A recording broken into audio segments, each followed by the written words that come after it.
Oh, here we go. Is this Gen 10? No way. Okay, I don't know what's up with the lighting there, but this just already looks a bajillion times better than Scarlet and Violet. Okay. The protagonist designs, they're decent. I was never really a fan of the human characters much anyway, I'm gonna be honest. The environments actually look decent for once. Wow. Okay, I do like the new catching animation. That swamp area looks pretty nice. And the lava. Already looks way better than Scarlet and Violet. Starters? Okay, starters.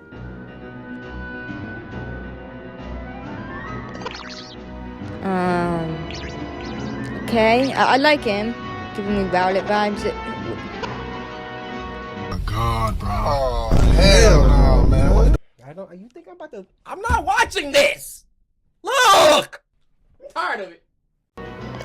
Okay, the water starter, I like him. He looks great. We'll get back to talking on those designs in a bit, but overall, from just this sneak peek we've seen, I bet this is going to be one of the better generations we've had in the past few years. The art style is giving major new Pokemon Snap vibes, which I think works really well than whatever they were doing for Scarlet and Violet.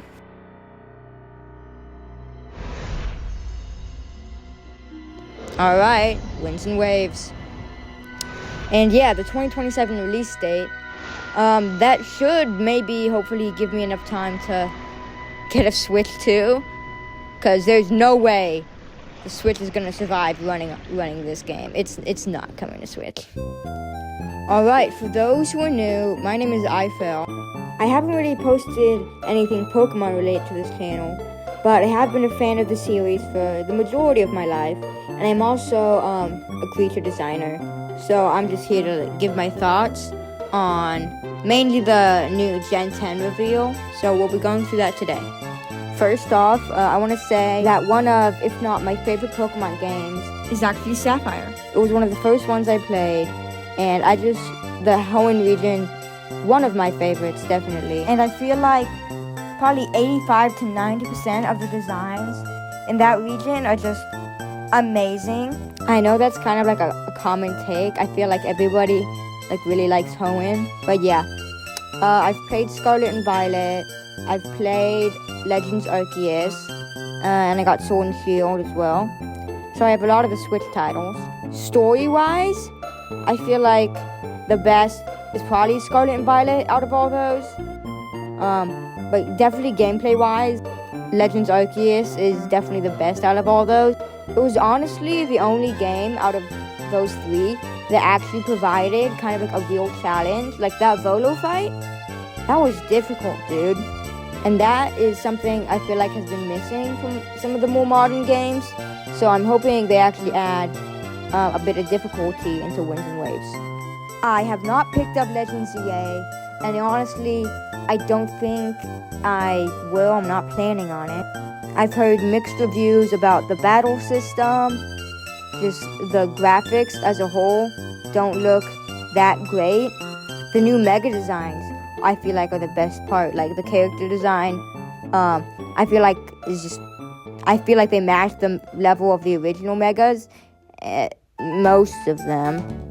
But yeah, I haven't played that game, in case you guys were wondering. I'm not planning on it. So yeah, now let's get to talking about this new trailer. So that's just kind of where I stand on games I've played before. Now I think we should go over how I feel about this new trailer, first of all. The new region, all the textures, just the environments itself all look really great in my opinion. Definitely a step up from any of the previous games that I've played on the Switch. Which I know makes sense because this is going to be on the Switch too. But still, it feels like Game Freak and Pokemon has finally given a lot of their attention to the actual world that is taking place and that we're exploring, and they've actually made, it seems like, a genuine effort to make it look super good and appealing. Like, obviously they did for previous games, but like, because of all the criticism they've received over the past few years, I feel like they've put more attention to that, and I feel like that's great. Now, the new Pokemon design, on the other hand, I think it's best we talk about that now. They have only revealed the starters for this new region. We have Grout, who's just, Rowlet 2. We have the dog, which I think you can tell is my least favorite. And then we have Gekwa, who is probably the best out of all of them, in my opinion. Listen, I'm just gonna be straight up with you guys. These are probably some of the laziest designs I've seen from Pokemon in a while. Which is honestly disappointing, because this is like the creature catching game. And like, if you compare the starters from Gen 9, like, the dip in quality, it's kind of insane, honestly. Now, of course, I could say, oh, there are only like 3 colors, but all the starters have had a limited color palette, and that's honestly not affected them at all. But with these new ones, like, not even any like extra details, it's just like the few colors. Like, especially the dog, Pombon, is 90% orange. Then there's a bit of red and a bit of yellow. Like, the design itself isn't that bad if it wasn't for a Pokemon game. Like, if this was in some children's cartoon, I'd be fine with it. It's a fine design. But for one of the starters of Pokemon, the most profitable franchise in the entire world? Are we serious? Like, I don't know what to say. These all seem like really uninspired. All the starters before this had at least something that could be like built upon that would make sense for like an evolution. Like, there were subtle hints on what they would turn into, and like there was actually some thought put into their designs. But these ones, they look like something out of a fan game. They look like they took 2 minutes each designing these Pokemon. I'm not trying to be rude to the Pokemon Company designers or anything. Like, the designs themselves aren't bad, but for a mainline Pokemon game, the brand new set of starters, they just don't have really anything unique about them, which I think is the biggest problem. The new designs from like Scarlet and Violet and Legends ZA, sure, some of them weren't really that well received. A lot of people don't really like them, but they were still unique. Like, all these Pokemon on the screen, they weren't that well received, but they had unique parts to their design and actually had some unique new design ideas.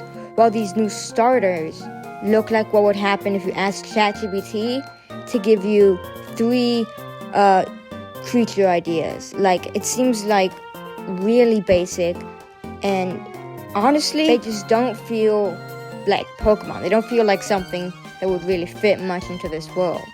Like, Grout, for example, I don't think is that bad of a design. Like, the kind of leaves coming from its beak, that whole kind of thing, actually like makes sense, and you can like see it as if you're thinking about evolutions, how it could like expand and make the design better. The other two, like, there's really nothing unique. You can imagine what their evolutions would look like, but like, there's nothing unique about them. I feel like these evolutions would just also be super bland. Like, what I'm trying to say, there's nothing that you can really build off of. They're just Fire Dog and Water Lizard. And like Pombon especially, there's no extra details except for like on the paws, which you're not going to see 99% of the time. There's nothing unique. There's no extra details or design aspects that you could evolve upon with its evolutions. There's nothing you could expand upon. It's just Fire Dog, which makes me worried for how these evolutions are gonna look, because these are just basic. There's nothing really unique about them. And I get it, they are cute. Like, Pombon is a cute design. He just doesn't work as a Pokemon, especially a starter, who are like some of the most popular designs in all of the games. The starters are some of the most popular, and I feel like these just are really bland. I don't know. Hopefully, their final evolutions and like the evolutions from this will look amazing. But just from what we've seen so far, just for those 3, I don't have the highest hopes. Hopefully, the rest of the new Pokedex will be great. Like, I'm really hoping it's just the starters that turn out bad and not like the rest of them. And well, not necessarily bad. I don't think the starters are bad. I just think they're boring. So I hope all the new Pokemon actually end up looking really good. I hope the evolutions for these 3 will look good. Like, yeah, I'm not saying all this stuff just to hate. I'm giving like genuine criticisms, and I'm hoping this series, turns out better. Like how they improved with the environments. I want them to also improve with these character designs. I just want them to be more unique. And I'm doing this all out of love for this series and hoping for it to get better. So yeah. And for those in the comments saying, oh, well, I thought you could do better, I actually think I can. And if you guys want to see me redesign these, I definitely will, because it seems like a fun idea. And it just seems like a cool project I'd like to try. Taking these base ideas that the Pokemon actually look like and kind of expanding upon them. This is, I'd like to do that if you guys also want to see it. But yeah, overall, I'm still honestly really optimistic for Winds and Waves. I think the game itself looks great, and once they reveal more of the Pokemon designs, my opinion might change. Hopefully it won't change. But yeah, those are just my thoughts on the new starters in this new trailer. I just think they need more things to make them unique, because right now they just feel like kind of bland and not like Pokemon. Yeah, let me know if you want to see me redesign these starters, because I think it'd be fun. If you're into Pokemon and creature design and stuff like that, I'd love for you to check out some of the videos on my trading card game. They honestly need more attention, so I'm hoping this video will get more people to check those out. And that's all. Thank you guys for watching.